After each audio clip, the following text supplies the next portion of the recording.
Good evening and welcome to Monsters Among Us. I'm your guide, Derek Hayes.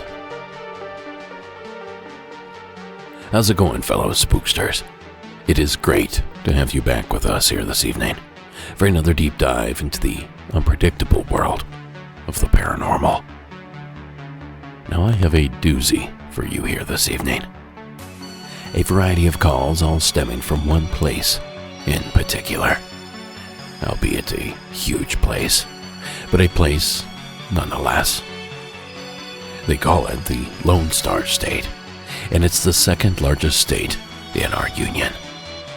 And you know, people love to say that everything is bigger down there as well. So we'll see if tonight's contributions prove that claim correct. Because tonight, we're headed to Texas, as I present to you Tall Tales of Texas. And to kick us off tonight, we begin with a legend that is synonymous with the southern reaches of the state. Please welcome Isaiah to tonight's program. Hey Derek, this is Isaiah from Dallas, Texas. I was just calling with the story that it didn't actually happen to me, but it happened to my dad.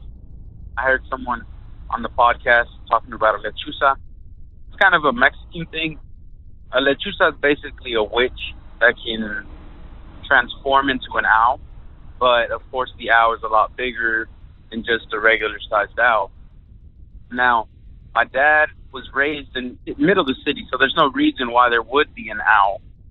So it's the middle of the city, and he was coming home late. He used to visit my mom when they were dating in high school. He used to leave her house pretty late at night. And he was walking home at night, and he walked up to his house. His house makes sort of a L shape. So as you're walking in, the entrance to the door is sort of in the corner of the L. And so right in front of him is the garage, and it's a low ledge. And there was two big, he said they looked like birds. He said they looked like an owl, but then when he looked at the face of it looked like a person. He saw it, and at first he was in shock, but then he yelled for my grandma, and he was like, "Ama, Ama!" And so my grandma comes out, because it's really late at night, and she's upset. Like, what's going on? You know, why are you yelling? You know, everyone's asleep. What's going on? And he said, well, Ma, look. And he points at the birds, and my grandma looks at him, and, well, my great-grandma was into white witchcraft. That's what they called it. But what happened was my grandma grabbed a broom and tried to hit the birds, and the birds would not move. She hit the gutters a couple of times to try and shoo them away, and they would not move. Until finally, she started praying, and as soon as she started praying, that's when those birds, or whatever they were, took off. Ever since that day, my dad says that he will never, ever forget that day because it was something that he had never experienced. You know, it was a bird, but it had the face of a person. And he said that the ledge isn't very high. The ledge is pretty low. It's probably about maybe 8 feet up in the air. You know, at the most, it's not very high at all. So as he's walking up, he sees it, and he says that, you know, he was 7 or 8 feet from the bird, so there was no mistaking it. Well, I just wanted to say thank you for the podcast. You do an awesome job, man. Love from Texas, man. Bye. Thank you, Isaiah. La Lechuza. We often hear legends like this from places like Texas, especially southern Texas, but also in parts of New Mexico, Arizona, California, and of course, Mexico. A bruja or a witch with the ability to transform themselves into a bird-like, owl-like creature. The fairy creature that our friend Isaiah here just seemed to describe. Now, I find it a bit convenient that these very same owl-like creatures are also associated with aliens and alien abduction, specifically the gray alien beings.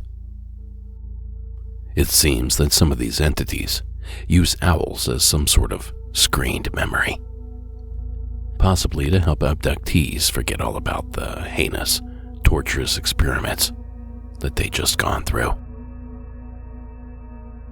But regardless of where these creatures stem from, it's always exciting when we hear about them. And we thank you for the call, Isaiah. Owls, at the very least, seem to be bigger in Texas. Now, folks, I'll be right back with more Lone Star Stories right after this.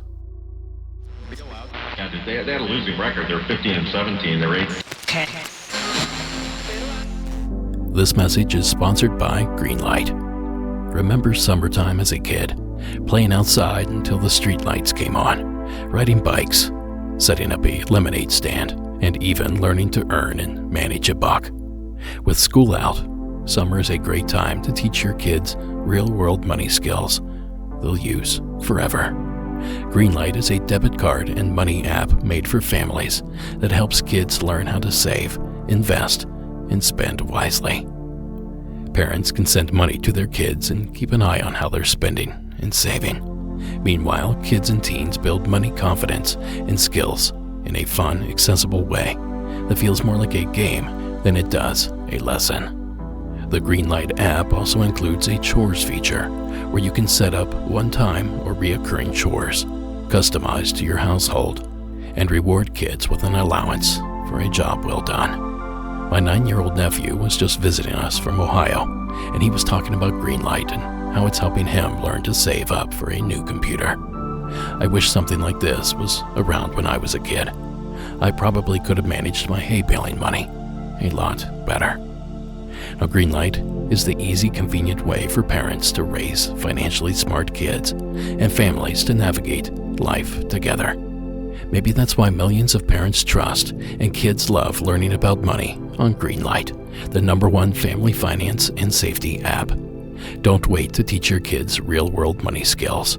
Start your risk-free Greenlight trial today at greenlight.com/MAU. That's greenlight.com/MAU to get started. Again, greenlight.com/MAU.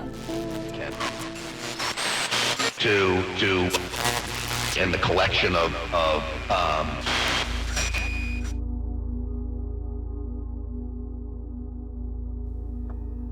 Now, one thing that Texas has a ton of is trucks, and by default, truck drivers.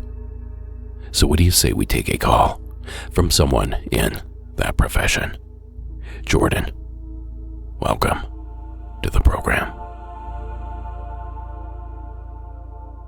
Hi, Derek. My name is Jordan. I'm from Fort Worth. I'm not sure if you can really use this story, but I found it kind of creepy. I just found your podcast earlier this week, actually, and I've been listening to it. I'm a truck driver, so I drive all around Dallas as a local. And one of the most popular warehouses I go to is the Miller warehouse in Fort Worth. And I go there 3 times out of 5 days a week. So the security guard there, I'm really familiar with him and he's familiar with me. So the first day that I was listening to your podcast, it was a story of doppelgangers. It was about a guy who lived somewhere, I'm not sure, but somebody had stopped him and told him that they saw him in New York 2 days prior. So nothing really creepy. I mean, I've always believed that somebody has a twin somewhere. There's no way that you're just you. I mean, somebody else looks like you in the world. So anyways, I just got done listening to that podcast as I was pulling into Miller. And as soon as I walk up to the security shack, the first thing he says to me, without even saying hi, nothing like that, the first thing he says to me is, "Hey, did you know you have a doppelganger working here?" And that just kind of threw me for a loop because I was just listening to a podcast about doppelgangers. And the first thing that the security guard says to me is, "I have a doppelganger working at that warehouse."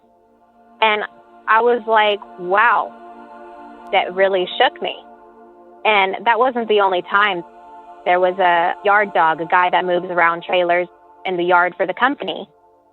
I pulled into my door after having that conversation with the security guard, and a yard dog that I'm also familiar with had come up to me and said the exact same thing.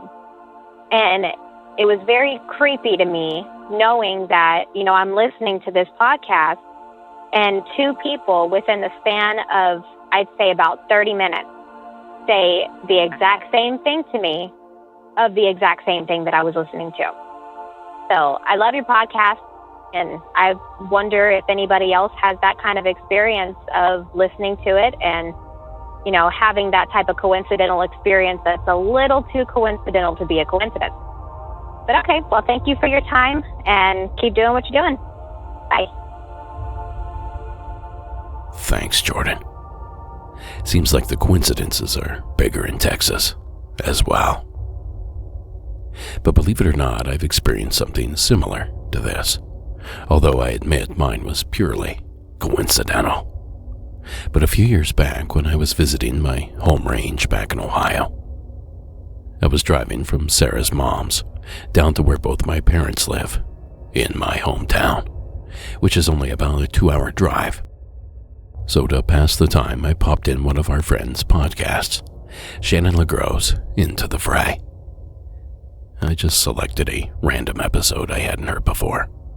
There was nothing in the subject matter that would allude to what I was about to hear.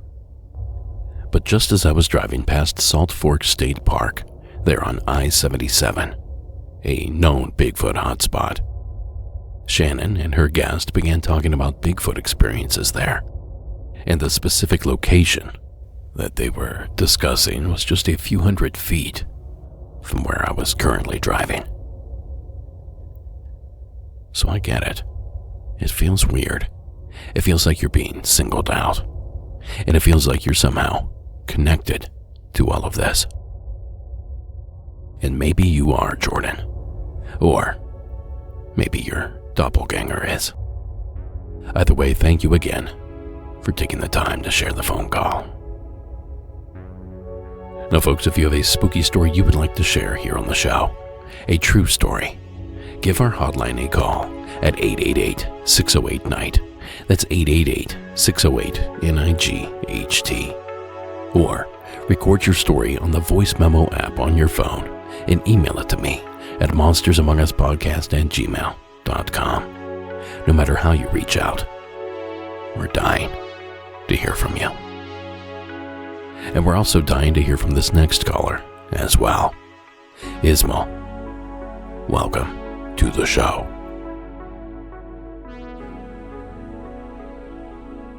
Hey Derek, my name is Ismail from Houston, Texas.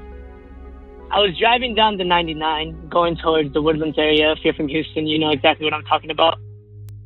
There's an airport right there, right? So I see airplanes all the time, helicopters. I mean, I know exactly what they look like in the night sky. It was pretty dark out. And I noticed the car in front of me was pretty distracted, and he was kind of like swerving a little bit, and he had his phone out. And I was like, oh gosh, like what is this dude doing? Thought he was just being a doofus. But I looked to my left, and there was 5 orbs, just orange, floating in the sky. And I just listened to season 5, episode 2 of the podcast. And this guy, Jeff from Maine, was talking about seeing 12 orbs that flew up into a thunderstorm. And I had remembered that day It was earlier in the morning, so I don't know if there's any correlation at all. But I had seen the weirdest thundercloud ever. I mean, it was like yellow, and it was just humongous, just sitting by itself. Like, it wasn't even going to rain that day or nothing. It was the weirdest weather phenomenon I think I've ever seen. It looked pretty cool, but I had no idea what it was, and I know I'm not the only one who saw it clearly, because everybody in the left lane kind of slowed down to look at it and record it. But yeah, I mean, that's all I wanted to say. Love what you're doing with the podcast. I listen to it every day. Have a good day, man. Take it easy. Thank you, Ismo. Now, it doesn't surprise me a bit that a resident of the Houston area would see something strange up in the sky, because here are the top 10 cities in the state of Texas as far as UFO sightings are concerned, courtesy of Stacker.com. Number 10 is Plano, Texas. Number 9, Katy. 8 is Arlington. 7 is Corpus Christi. 6 is Fort Worth. 5 would be El Paso. Then Dallas comes in at 4th. 3rd is San Antonio. And Austin at 2nd. And finally, the place in Texas you're most likely to see a UFO in is the city of Houston. So it sounds like you're in good company, Ismo. And thank you again for sharing the experience here with us. Now, next up we hear about a monster of sorts. Please welcome Jonathan to the program. Hey, Derek. Jonathan from Texas. So this is a black cat story that happened, I'd say maybe 10 to 15 years ago. This actually came up at my Thanksgiving dinner table, and I was talking about your podcast. A lot of my family, they may not believe in the paranormal, so I had mentioned the fact that there were a lot of black cat stories, and that was very interesting to me as well. We're from East Texas. I actually showed them the video of the albino mountain lion taken in East Texas. So they all thought that was super interesting, and then proceeded to tell me the story about how when we were at a family ranch down in Raymondville, which is in deep South Texas. If you're not familiar, it's kind of a mix between thick brush and trees, like mesquite trees and grassland. Very flat. The ranch that we had down there was like 500 acres. Nobody out there. It was in the middle of nowhere. And we had one of those safari jeeps, basically, with like multiple platforms on it. So there's people sitting on the top platform. My uncle was driving. 3 of the people at my Thanksgiving table were actually in the Jeep and witnessed this sighting. But they were driving down this dirt road on that 500-acre ranch when all of a sudden a giant black cat just walked across the road in front of them. And they all stopped. The cat seemed to pay them no mind. They all stopped and looked at each other and said, "Did we actually see that?" None of them actually believed that they saw that black cat. They said it was definitely not a house cat. No house cats in the middle of a 500-acre ranch. They said the tail was super long. They said the cat was huge. My mom actually says that she took some pictures of its paw prints. I guess they all thought that I was in the Jeep with them and that I remembered seeing it, but I think I was off with my cousins riding four-wheelers at the time. It was just the older members of my family that were kind of running around on this Jeep.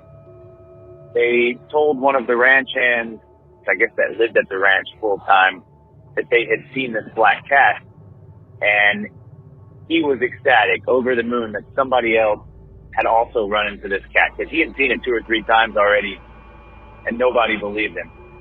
But anyway, I wish I had been there for it. I was probably 14, 15 at the time. I was running around on four-wheelers with my cousins. I wasn't on the Jeep with the family, so that was kind of a bummer. But thought it was cool that 8 to 10 people all witnessed this together. and they still were all doubting the fact that they saw it. Thanks for taking my call. Thanks for sharing all these stories, and hope to hear it on the podcast soon. Thanks. Thank you, Jonathan. Now, I couldn't find the photos that Jonathan referenced. So if you're listening, Jonathan, please send those in, and I'll be sure to share. Now, it's worth noting that Texas is one of those unique areas in North America that could naturally have an ABC. Though it's incredibly rare, sometimes jaguar make their way into the Lone Star State. Now, for those unfamiliar, a jaguar is a 6-foot-long, 200-pound big cat that can often be found in the all-black variety. But it normally has spots on its coat, similar to a leopard. Now, these creatures roam most of South and Central America, but from time to time they venture into parts of northern Mexico, Arizona, New Mexico, and the rumor is, select parts of Texas. So maybe that's what Jonathan saw. And perhaps those photos of the footprints will give us a better idea of what cat it was. Until then, however, thank you again for the entry, and we appreciate you calling in. Now, before we go to our next break, a quick breakdown of some of the most infamous cryptids in the state of Texas, according to a site called Hangar One Publishing. Number 7 is the Houston Batman. Number 6 is the Texas Blue Dog. Number 5 is the Donkey Lady. Number 4 would be the Ozark Howler. Number 3, the Wampus Cat. Number 2, the Lake Worth Monster. And number 1 is the goat sucker himself, Chupacabra. I don't know. I think the Goat Man of Alton Bridge just might have a say in all of this. I'll be right back. Check them out at RAJ. So think you're going to have any trouble? Well, the Bible says they're going to come. They're inevitable. Stop the bleeding, or seem like they stop the bleeding with the... Now, not all monsters are covered in hooves, horns, and hair. Some of them look just like you and me. And sometimes we have brushes with these monsters. Just ask Moose. From where else but the state of Texas? Hi, you can just call me Moose. Located in Texas, and this took place years and years ago. I'm one of 4 boys, me being the oldest. At the time, it was just me and the brother below me. We're about 2 years in age difference. So I remember clear as day, we used to live kind of like on a cul-de-sac. It wasn't exactly a cul-de-sac, but it was like the street took a 90, and so in that little corner, it kind of rounded out. And this day, me and my brother decided to go 2 houses down, so not very far, to our buddy's house to just hang out. It was just like any other summer day. My brother was about 5 or 6, so I was about 7 or 8 at the time. And it was a little chilly, but being in Texas, you know, that's not saying a lot, especially during the summer. Although my great aunt, we just called her Tia at the time, she was very protective and always made sure we had a jacket with us, you know, worst case scenario. We leave the house and we take, 10 steps out the front door. I'm holding my little brother's hand, and I don't know why, but I happen to be looking around, you know, and I see a older white pickup parked a little ways down the street, across the street. And I remember this because it was a white pickup and it had like red painted flames on it. And I remember it grabbing my attention. I thought it was super cool looking. Well, a gentleman got out, not in any hurry, but he got out, kind of a heavier set, bigger guy, started walking directly towards us. Me being young, I didn't really think much of it, but I noticed he was heading directly for us. He wasn't going to a front door. He wasn't going to check his mail, nothing. He was heading directly towards us. I thought it was kind of strange, but, we were going 2 houses down. It can't be that bad. Well, he got probably 40 yards from us, and then I heard my tia call my name, and I turn around and look at her, and she's telling me, you forgot your jacket, you forgot your jacket. So I turned around with my brother and walked back up to her, grabbed my jacket, and then started making my way back to my friend's house. Again, it wasn't much of a walk, but I was like, well, I wonder what that guy's doing. And I turn and look, and right when I see him in my sight, I notice he's getting back in the truck. So he turned around and got back in the truck and immediately started his engine and drove away. Again, being young, I didn't really think anything of it. So he walked over. I ended up playing with my friends, played video games, and whatever we did at that time. A week later, I remember my mom and dad, who both read the newspaper at the time. My dad loved doing the crossword puzzles. Were like, oh, will you look at this? We lived in a pretty nice neighborhood at the time. It's kind of gone downhill, but it's like on the north side of Dallas. It's well known for the Gaylord Hotel, if that says anything. But they're like, wow, will you look at this? And in the newspaper was an article of a gentleman who abducted 2 kids who they found in his house, and it showed a picture of his face and his truck, which was a white truck with red flames. I remember telling my mom, and she was like, oh, no, you're imagining things. So I just kind of forgot about it over the years, and I brought it up to my mom. She doesn't really think anything of it. I brought it up to my dad. My dad's like, yeah, that didn't happen to you. But I know it happened. The fact that I remember exactly what the truck looks like, and I've looked up the article years ago, I remember finding the article. I mean, I've been told by many people that it's just, your young brain coming up with stories in your head, and maybe that's the case. But anyway, I just wanted to call in and share my story. I appreciate the podcast. I just recently found it. So thank you, Derek. You have a good one. Bye. Thank you, Moose.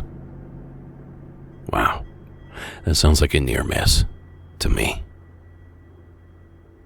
Now, we typically don't play stories of a true crime nature here on the program, but one sneaks in from time to time, and I think it's easy to say why, because there's usually a fine line between the paranormal and true crime, and both can certainly make your skin crawl. But one could argue that this one did have a bit of a paranormal angle, because something seemed to have intervened, putting a dead stop to a terrifying situation. Now I shudder to think what might have happened if Moose and his brother weren't called back to the house. Thank you again, Moose, for taking the time to share the entry. Well, folks, there are just some places that seem spookier than others, and apparently Boyd, Texas is one such place. Here with a rundown of all the activity is the following anonymous caller. Hi, Derek. I'm probably just going to keep my name anonymous for now, in case I know anybody nearby who might be listening. But I was listening to season 12, episode 12. It was the bonus call about the guy who found the weird cult kind of situation out in the woods. I think he was from Alabama. I'm not 100% sure. I knew it was out in the country because of his twang. I am from North Texas. I'm just outside of the DFW area.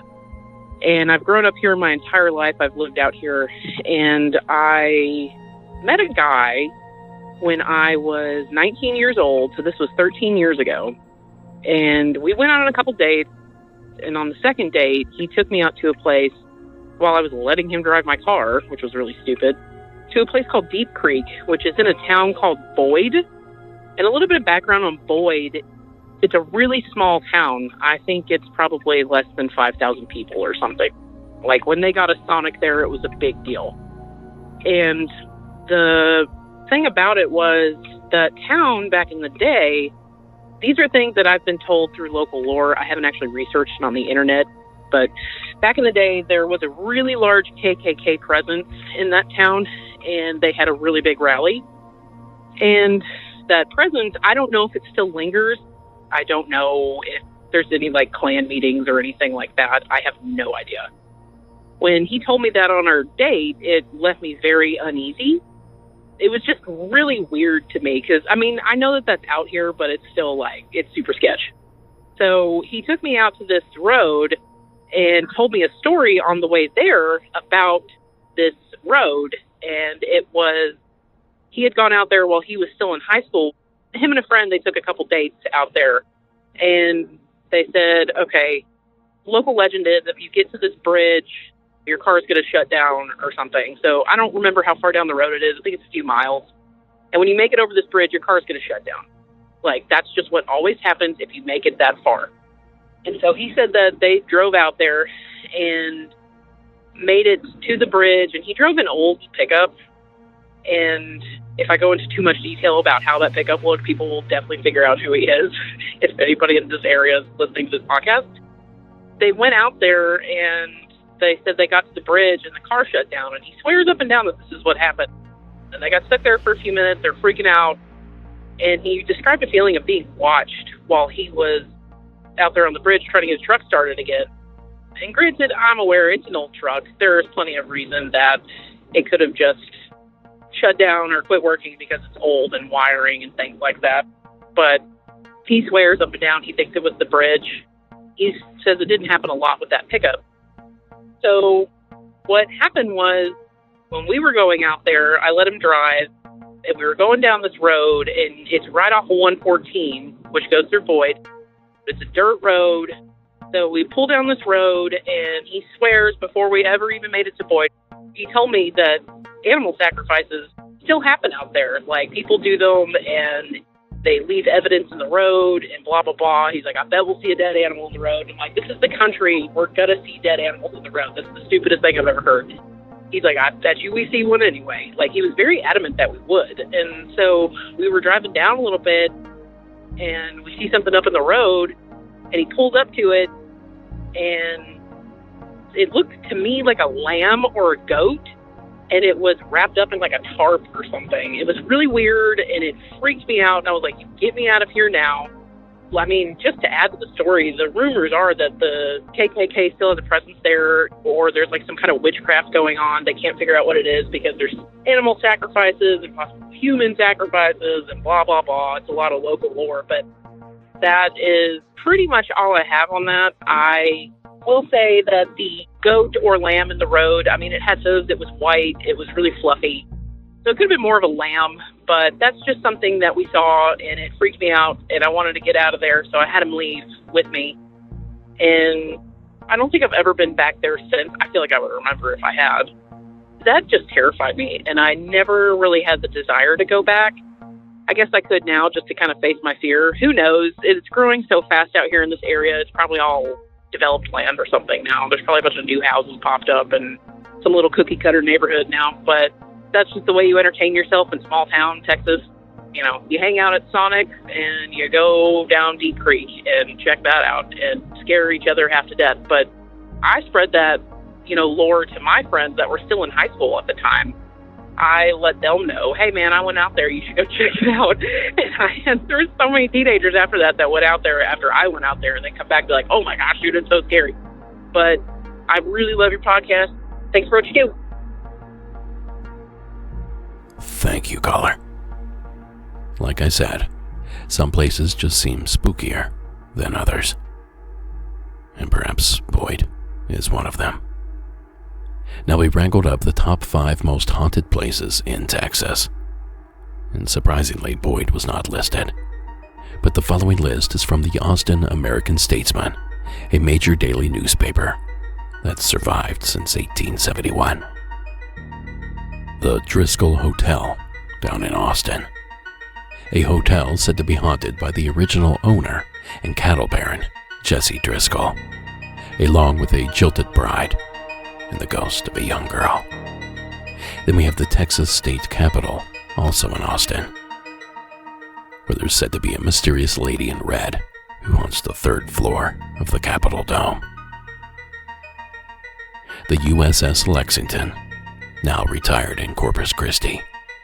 This famous World War II aircraft carrier, nicknamed the Blue Ghost.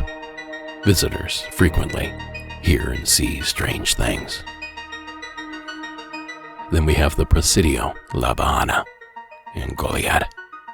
Constructed by the Spanish Army in 1747, legend has it a woman in white wanders the fort's courtyard, searching the graves for a name that can't be found. Then at number 5 we have the Jefferson Hotel, said to be located in one of the most haunted small towns in Texas.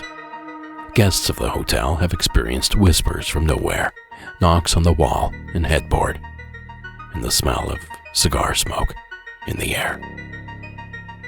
So what do you think of that list, listener? Anything included that shouldn't have been? Was there anything left off? And doesn't anyone remember the Alamo? Thanks again, caller, for filling us in on Deep Creek Cemetery and the overall vibe down there. And by the way, I linked to a short video showing parts of that cemetery if you're interested. And there are also a dozen or so other links pertaining to tonight's program if you'd like to further your experience. Just visit monstersamonguspodcast.com and click the show notes tab, or just check out the description for this particular episode. What's been going on is they have not been playing. The dog a purpose, give someone hope. What's going on?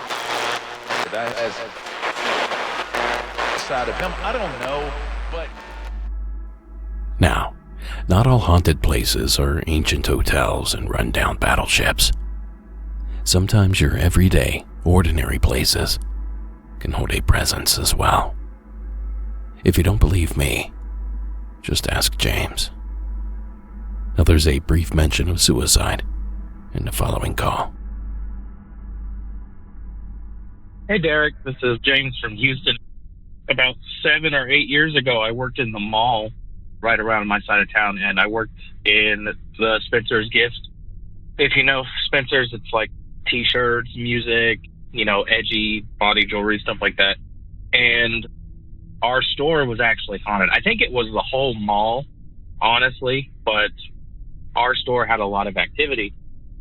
From talking to other stores, we figured out that a few years prior, there had been a girl that worked at a store in there that's no longer around, one of the pet stores, and she had a boyfriend, and one day her and the boyfriend got in a big fight, and they broke up or something like that.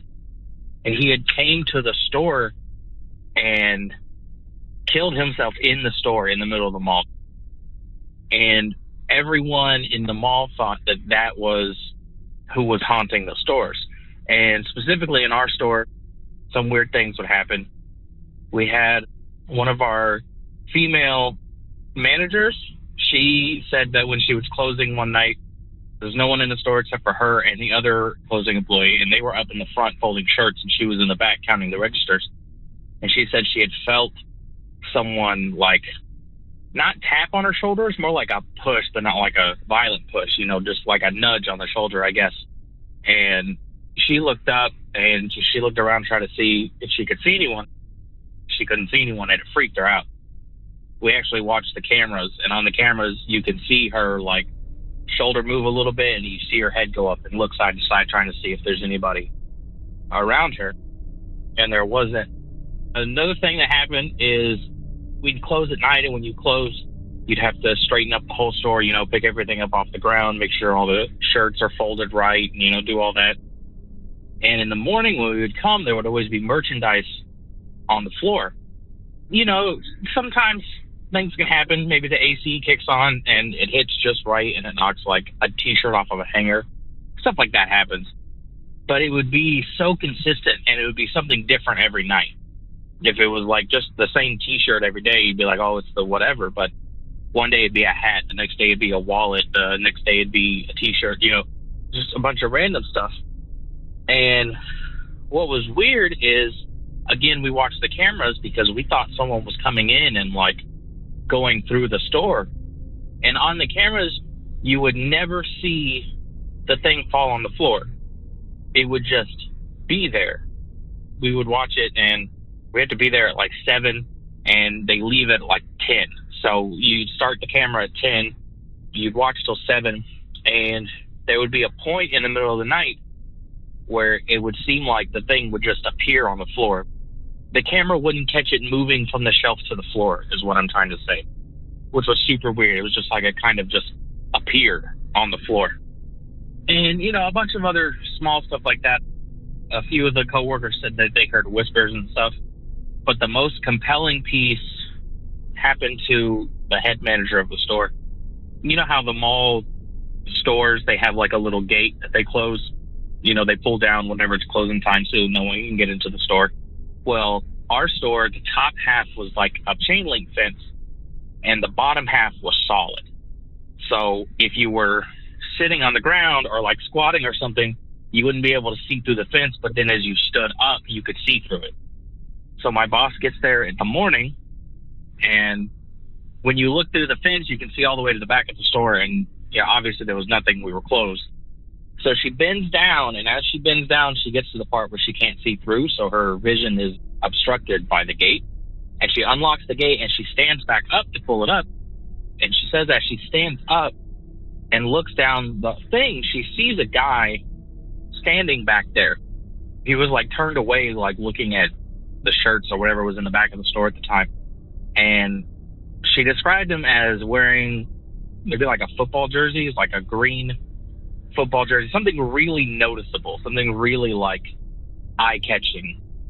If you think you see somebody out of the corner of your eye, you don't think they're wearing a bright green sports jersey, you know what I mean? So something really, really noticeable. And so she was like, who the hell is this? She flips up the gate, and again, as she pulls it up, that solid piece goes past her face, so it blocks her vision. And as it goes up all the way, the guy's gone. And so she goes in and she looks all around the store. And the store's not that big. There's not any place for you to be able to hide. And you can walk the whole store in 45 seconds. So it's not like this guy was hiding from her. Like there was nowhere to go. So she walked in and she walked around the whole store and there was no one there. And again, she watched the cameras and there's no one. And you can see her, you know, come in the store and walk around looking for this person, but there's just no one there. The camera doesn't catch anything. And the last weird thing that happened in that store, I was closing one night. I was one of the closing managers at the time. And it was me and another employee. There's always two people closing. There's a manager and another employee. So I'm doing everything I'm supposed to do when I close. The other employee's doing whatever. And at the end of the night, when we leave, I have to shut the gate, lock it, and then we have to, if you have like a backpack, you got to open the backpack so the other person can see in, and you've got to pull out your pockets to show that you're not stealing anything. And so I pull out, you know, my wallet, and the person I'm with like opens up their bag and shows me inside. And I pull out my front pockets, like where my phone and my keys are, and I pull out my keys and I notice my car key is bent at a 90-degree angle. And not like at the base, like, you know how some car keys have like the fob at the end and then the actual key part comes out of it. It wasn't bent like at the plastic part. That would make sense. The actual metal part of the key was bent in a 90-degree angle. And I don't know if you've tried to bend a key before, just like with brute strength. That's hard. I feel like if I hit something hard enough to bend my key 90 degrees while it was in my pocket, I would have noticed. I can't explain how the key would have got bent like that. It doesn't make any sense to me. I can't physically think of something I could have done at work unconsciously that would have done that to my key. It was 90 degrees, like the letter L. Like it was just ruined. And I tried to bend it back. I couldn't even bend it back because they're so thick. Keys aren't made to break because they're keys. So I don't know. I don't have any explanation for any of that. I love the podcast, like everyone says. All right, you have a good rest of your day. Thank you, James. Step aside, Uri Geller. There's a new metal bender in town. Now check out the show notes if you don't get that reference. But if this call tells us anything, it's that we better pay attention to where we buy our novelty items. You just might get a ghost with your glow-in-the-dark mushroom poster, if you know what I'm saying. So thank you again, James, for sharing that entry. And it certainly makes me wonder how many of the stores that we frequent day in and day out have their own strange activity going on after closing. Thanks again for the phone call. Now this next entry has us again looking up at the stars. Please welcome Jeremiah to the program. Hey Derek, my name is Jeremiah. I'm from Houston, Texas. Today is September the 20th. It's me and my wife this morning. She usually drives me to work to drop me off. And we went on the way, I saw this white light close to like the center of downtown.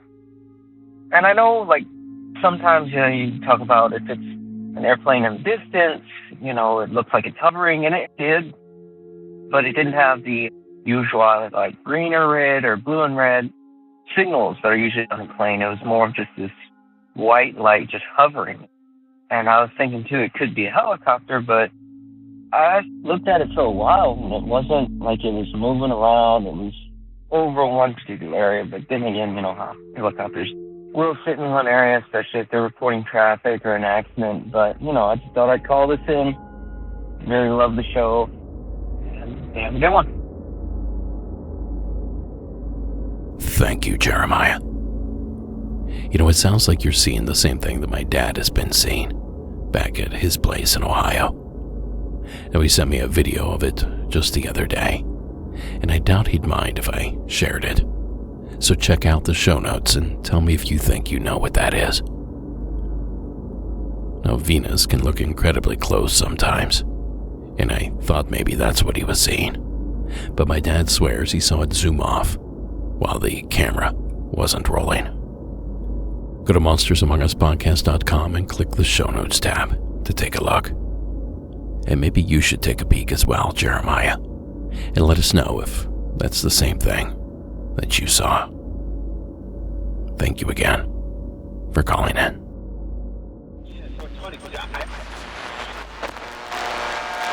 A homeowner in Blanton Park could face charges for produce more than 17 touchdowns in a season. Well, one thing that I know about Texas is that religion is really big down there. So it's only fitting that we work in a somewhat religious story into tonight's broadcast. So, Rob, the mic is yours. Hello, Derek. My name is Rob, and I'm calling from Texas. I'd like to share an experience with you and possibly with your audience, if you so desire. I feel that it's necessary to share some backstory on this to explain how I ended up in this situation. So, in 2000, I relocated to the Dallas-Fort Worth area and started a new job. One of my coworkers invited me to his church, and I attended, and right away the church struck me as a little intense. The services were really long, but I did enjoy it. It was what you would categorize as a charismatic, non-denominational church. And to give you an idea of the size, the main sanctuary could accommodate about 1,000 people, and that was generally packed on Sunday morning for their main service. So after some time of regular attendance, I decided to become a member of this church. Now, usually church membership classes are around 3 to 6 weeks. This church's membership classes were 8 months long. So after I started the classes, I found out that there was a weekend seminar that was strongly recommended for potential members. This was a Friday evening, all day Saturday, and Sunday morning seminar. And it was a deliverance seminar. Deliverance is a modern-day term for the exorcism of demons. And to explain this, one of the church elders had an international deliverance ministry and had authored a book on the subject, and I will call him Dr. H for the purposes of this retelling. And for those unfamiliar, an elder is pretty much just like a board member if it was a corporation. So your senior pastor is like the CEO.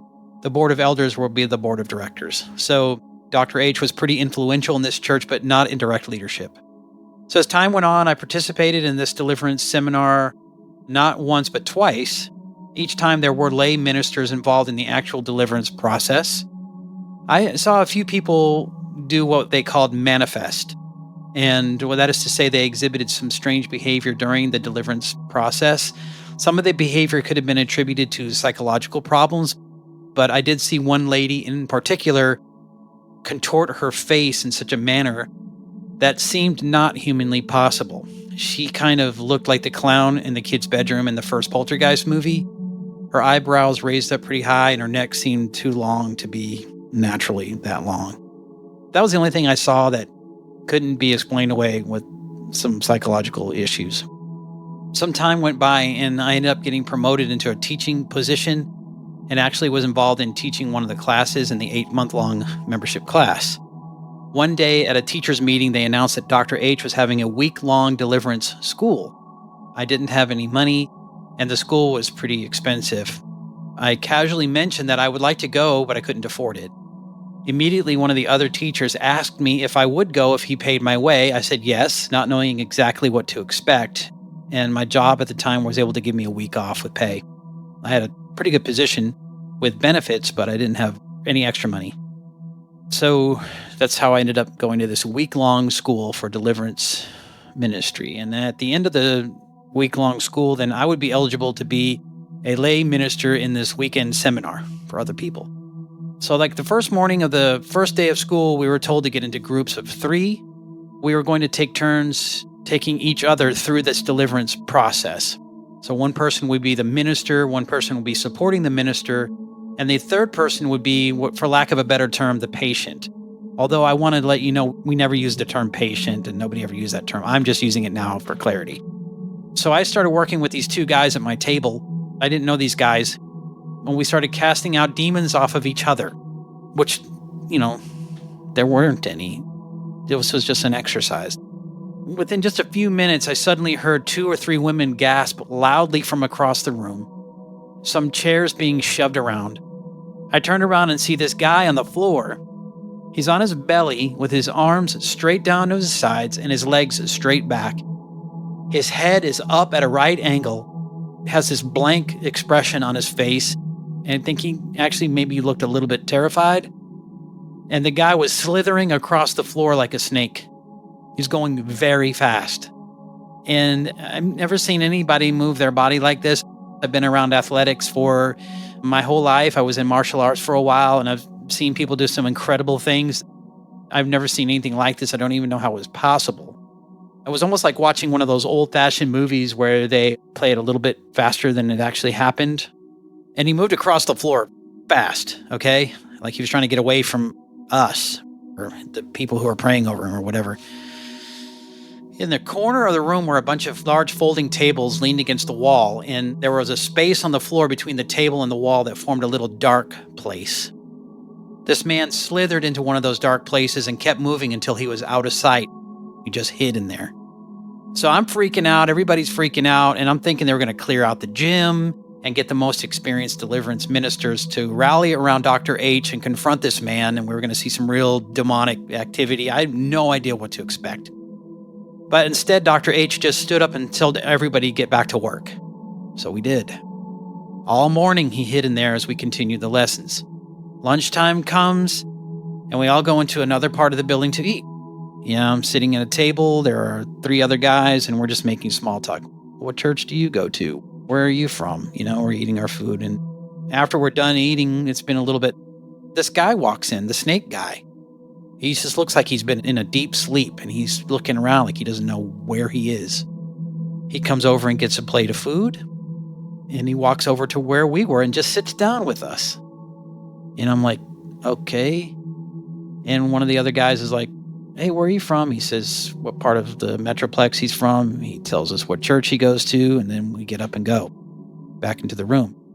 He sits down in his chair. We're all kind of watching him. And he's like, okay, we're going to get in groups of 3 again. I'm thinking, oh no. We get in our groups of 3. As soon as we started praying, this dude does the same thing. He's down on the floor, slithering like a snake. And it is the strangest thing I've ever seen. He's just moving so rapidly and right back into the same spot of darkness where he stayed until we all left for the day, which is about 5 o'clock in the evening. That's it. That's what happened. That's what I experienced. That's what I saw. The rest of the training was all classroom related, and he was able to just blend in, apparently. I don't recall seeing too much of him after that. He was at the graduation ceremony, and I don't remember much after that. He never showed up at one of the seminars to minister to people or anything. So anyway, that's what happened to me. All right, peace. Thanks, Rob. So what do you make of all that, folks? If I'm honest, it kind of makes me a little uncomfortable. Whatever it was. Exorcism, behavioral issue, hypnosis, a joke of some sort, or demons. Whatever the cause, we can't thank you enough, Rob, for sharing with us. And folks, just like that, we've reached tonight's final entry. From, of course, the state of Texas. Please welcome tonight's second anonymous caller. Hi, Derek. I'm calling from Texas. I'm withholding my name because of the circumstances surrounding this story. I'm a deputy in Texas, and I was listening to one of your podcasts, Season 12, Episode 3, on one of my night shifts, which is one of my regular things, and I was listening to Scott share his story about premonitions. And it made me think about this very vivid premonition I had a little bit more than a year ago while I was working on duty. And I was daytime driving through one of the towns in my district, and I happened to look at my computer screen and I saw my supervisor assigned to a call that was very strange. I won't share any of the details about it other than it involved one male subject that was in this rural area. And the call was not dispatched over the radio, which was strange considering the circumstances. But I went over the radio and asked him, do you want me to go with you? Because it seemed like a high priority call. And he told me it was my discretion if I wanted to or not. So I was already assigned to a call on the other side of the county. I decided, you know what, I'll just go take care of my call. And before I even put the radio down, I had this very clear vision in my head of him fighting with a man in a field. And the physical descriptors I had of this man in my head were just so on point. It was crazy. So I picked my radio back up and I told him that I was going to be coming his way to help him. And I floored it and I went over to where he was, happened to arrive right when he arrived. And when we review the video, it's funny because when we're walking into this field where this person has gone back into this pasture quite some way, we're walking to him and I'm telling him about my premonition that I just had, thinking it was nothing at the time. I was telling him that I saw him fighting this man in a field. And we get up to the man, and sure enough, it looks exactly like the man that I saw in my premonition.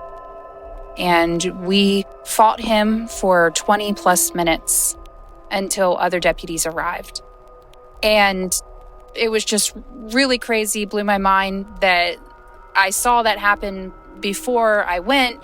And I can only think that it was something telling me, turn around, go help him.